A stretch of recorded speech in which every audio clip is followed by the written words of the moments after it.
Vamos a ver ahora lo que es la potencia. El problema que tenemos es que la potencia es la energía por tiempo que yo tengo que suministrar. Y aquí está uno de los límites, que es grave, pues resulta que tanto la musculatura del ave como los motores del avión pueden producir una cierta cantidad de energía por tiempo. Más allá, están al máximo, es el típico aullar de los motores que ustedes escuchan, no pueden exceder ese valor que es propio del diseño original. Y eso va a restringir la forma en que yo puedo volar. Veamos un poco más, vamos a definir la forma como yo calculo la potencia, que es multiplicando directamente la fuerza por la velocidad. Como hemos visto antes, si yo tengo que la energía es fuerza por camino y fuerza por camino dividido por tiempo me da fuerza por camino dividido por tiempo, y camino dividido por tiempo es velocidad, me da exactamente esta expresión de acá. O sea, la potencia es fuerza por velocidad. Veamos ahora cuáles son las distintas componentes que tengo que considerar. Primero que todo está acá la ecuación de resistencia, porque básicamente lo que vamos a hacer es ver cuánto los motores tienen que aportar, y eso es la fuerza de resistencia. En esta parte de acá, recordemos lo que significa. Aquí, a primera vista, se ve bastante compleja la ecuación, pero recordemos el significado físico de cada uno de los elementos, con lo cual nos va a ser un poco más fácil entender esto. Este término de acá tenía el ρ, el S de perfil, la constante de resistencia, el coeficiente de resistencia, y la velocidad al cuadrado. Es la típica fuerza de resistencia que yo tengo, la propia. Esta es la que vimos con Bernoulli para el caso de resistencia al flujo. Y esta complicada acá tiene un 1 sobre velocidad al cuadrado.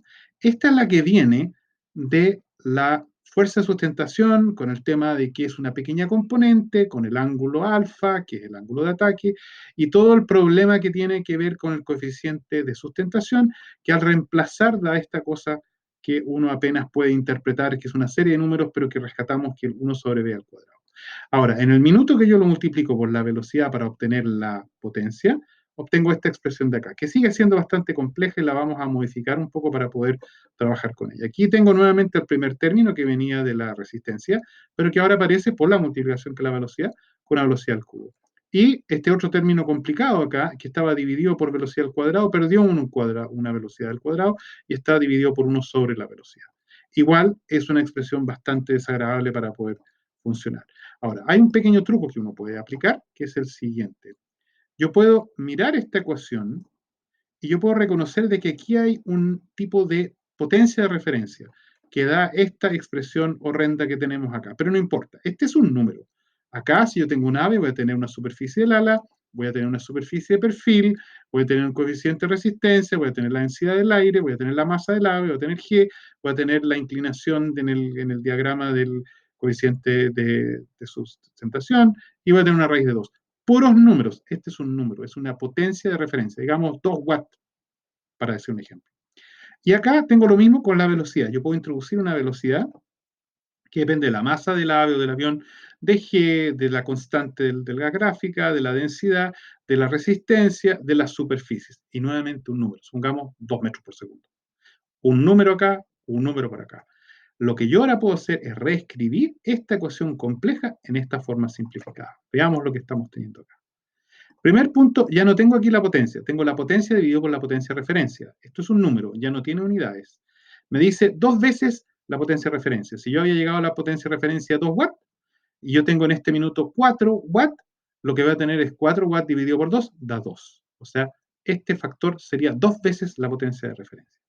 Y en la velocidad pasa algo similar. Yo tengo aquí la velocidad dividido por la velocidad de referencia, o sea que aquí yo tengo nuevamente algo que no tiene dimensiones y que me dice cuántas veces la velocidad de referencia o fracción de la velocidad de referencia yo estoy teniendo. O sea, si por ejemplo tengo 10 y la velocidad de referencia es 2, yo sé que esto es un factor 5, 5 veces la velocidad de referencia.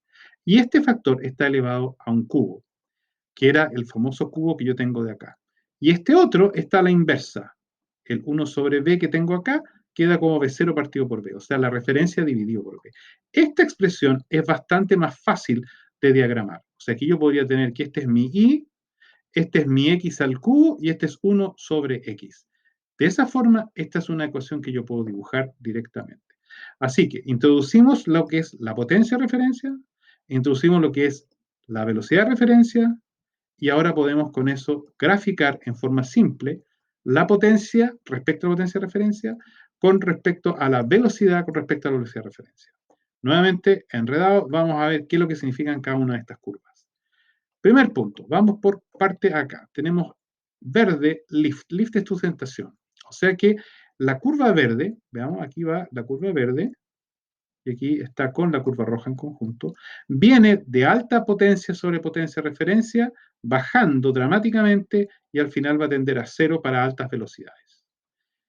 Esta parte de acá, veamos nuevamente a qué corresponde. Corresponde a este término de acá. Es 1 sobre V. Comienza muy grande cuando la velocidad es chiquitita y después se vuelve cero. ¿A cuál término corresponde? Corresponde a esto. Corresponde a la fracción de sustentación que yo voy a tener como oposición.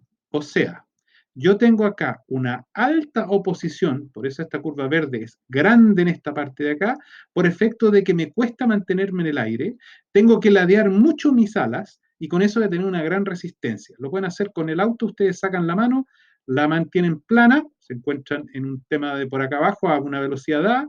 A medida que ustedes van levantando el ángulo de ataque, ustedes van a tener que cada vez hay una oposición mayor que justamente esta curva que se está disparando. E incluso van a sentir también la sustentación que les ayuda a levantar la mano justamente porque tienen tan elevado la superficie de la mano. O sea que esta curva verde, que es una parte del total, es lo que es la sustentación. Parte grande a bajas velocidades y después pasa a ser cero porque al final sencillamente ya no requiero de un gran ángulo para volar. Veamos la segunda curva. Drag significa resistencia, la curva azul. A baja velocidad no tengo resistencia, pero a medida que aumenta la velocidad voy teniendo resistencia. Veamos nuevamente lo que es la ecuación. Estamos hablando de este término de acá, que es la velocidad al cubo. O sea que por eso que esta curva se dispara. Cuando la velocidad es chiquitita, esto es muy pequeño, porque algo pequeño elevado al cubo es mucho más chico. Pero cuando va creciendo, el elevado al cubo, si yo tengo 10 y lo elevo al cubo, me da 1000. En consecuencia, tengo un número bastante grande. Así que en este minuto yo tengo una segunda curva, que es la curva azul, que es la por resistencia al aire, sencillamente, que es la que me está dando esta parte de acá.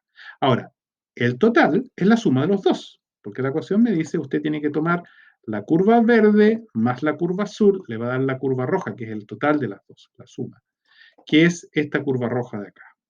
¿Okay? La curva roja me está diciendo, a baja velocidad yo requiero una alta potencia. A velocidad intermedia, incluso hay un mínimo que yo puedo tener. Y a alta velocidad, yo requiero nuevamente una alta potencia. Ahora es el minuto de introducir lo que es la potencia de referencia, que sería esta línea de acá. 10 veces la potencia de referencia. Así que si yo introduzco, por ejemplo, este 10, podría ser que fuera 6, algún número, siempre voy a tener un límite, una cota. De hecho, no puedo estar por debajo de este mínimo, no tendría sentido. No puedo volar si no soy capaz de generar suficiente potencia. Así que supongamos que esta fuera la curva para poder analizarla y que yo tengo esta cota definida. Eso significa que yo no puedo volar con una potencia mayor. Yo no me puedo encontrar en esta parte superior acá, solamente en esta parte inferior. Pero yo vivo en esta curva roja. En consecuencia, yo puedo estar en cualquiera de estos puntos a lo largo de esta curva, pero no puedo estar ni debajo de acá ni sobre de acá. ¿Eso qué significa? Como mi potencia está limitada, yo tengo una velocidad mínima bajo la cual no soy capaz de volar porque no soy capaz de producir un coeficiente de sustentación suficiente. O sea, fuera del problema del stall, aquí tengo un problema de lo que yo soy capaz por la energía que yo puedo producir.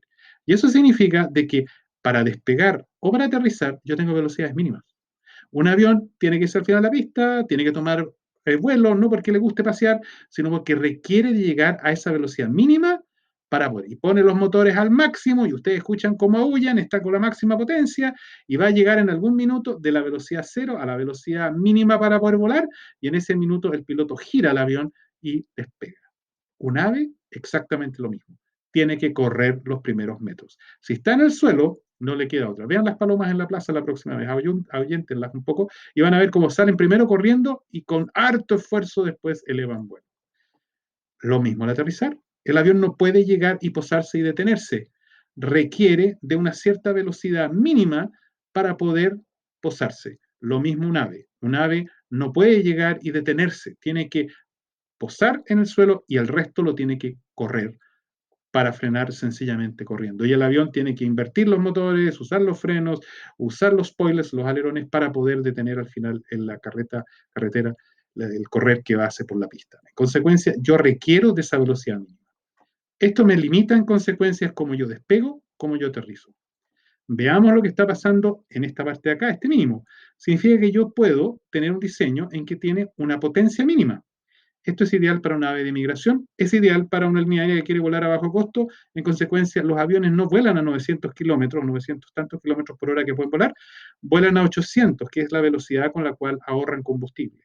Lo mismo las aves migratorias, no las aves rapiña, pero las aves migratorias vuelan cuando migran a esta velocidad óptima porque gastan el mínimo de energía. O sea, tienen suficiente sustentación, curva verde, tienen mínimo de resistencia, eligen esta velocidad para poder trabajar con el mínimo de potencia, mínima energía que consumen por tiempo. Así que en particular, para las aves migratorias, esta velocidad acá óptima es clave. Veamos lo que pasa en este otro extremo. Hay una velocidad máxima. Sobre esa velocidad yo no puedo volar. Por ejemplo, esto significa que una ave migratoria que es cazada por un ave de rapiña tiene el problema que su velocidad máxima no es muy alta, así que le va a costar un mundo fugarse porque no puede volar más rápido de una cierta cantidad. Igual los aviones no pueden volar más allá que una cierta velocidad. Y acá, en una de las conclusiones directas o consecuencias directas es que la mayor parte de las aves de rapiña no son migratorias. ¿Por qué? Porque la ave de rapiña está diseñada para volar rápido, para tener una velocidad máxima lo más grande posible, mientras que la ave de rapiña, perdón, de migratoria está diseñada para tener una potencia mínima. Eso significa de que las aves migratorias son lentas, las aves de rapiña son rápidas, pero las aves de rapiña no pueden migrar, o casi ninguna migra, hay algunas excepciones. Pero la mayor parte de las aves migratorias, perdón, de rapiña no son migratorias porque están diseñadas para velocidad y no tienen una potencia óptima. El problema es cuando el ave de rapiña caza una ave migratoria. El ave migratoria no puede volar tan rápido. La única ventaja que tiene la ave migratoria es que la velocidad se deja mantener por un cierto tiempo. La musculatura del ave permite mantener esta potencia solamente una cierta cantidad de segundos, después de los cuales tiene que detenerse. En consecuencia, si ya está alcanzando la presa, pero ya llegó al tiempo máximo, tiene que detenerse porque si no la musculatura misma pasaría a una temperatura demasiado alta y ya no sería capaz de poder seguir volando y de hecho le daría un shock térmico y moriría el ave de rapiña. Esta es en consecuencia una curva que nos describe completamente el comportamiento que trabaja con una potencia de referencia que hay que calcular cada vez, que les permite a ustedes calcular una potencia mínima, que es un número multiplicado por la potencia de referencia. O sea, la potencia de referencia está directamente ligada a esta potencia mínima. Y la velocidad también, la velocidad con que yo puedo máximo funcionar, también está con un número con respecto a la velocidad de referencia. Y que la cosa no es tan fácil, muestran estas pequeñas imágenes. Acá tenemos una ave, un albatros despegando. El albatros necesita una velocidad bastante alta, en consecuencia tiene que recorrer una larga distancia corriendo para poder llegar a la velocidad que requiere. Y algunas aves en el despegue tienen algunos problemas porque tienen que correr los últimos pasos. ¿Okay? Ese es el problema de la potencia, nos limita en cómo nosotros estamos pudiendo volar con los aviones o las aves en su manera, porque tenemos una máxima potencia que vamos a aportar y una limitante en consecuencia del rango que podemos cubrir.